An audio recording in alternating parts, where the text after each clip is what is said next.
چونکہ ہمارے معاشرے کے اندر علم کھول کھول کر نہیں بتایا جاتا، حقائق سے آگاہ نہیں کیا جاتا، بندوں کو بتایا نہیں جاتا کہ اصل مسئلہ کیا ہے، اصل بات کیا ہے،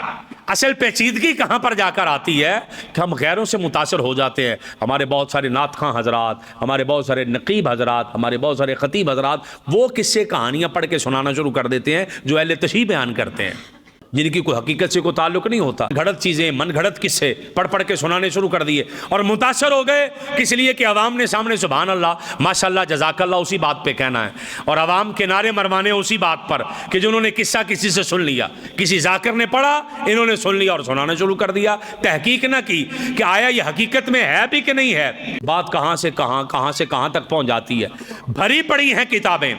حضرت سیدنا صدیق اکبر، حضرت سیدنا عمر بن خطاب، حضرت سیدنا عثمان غنی، مولا علی شیر خدا کرم اللہ وجہ الکریم، آپ کی مدحت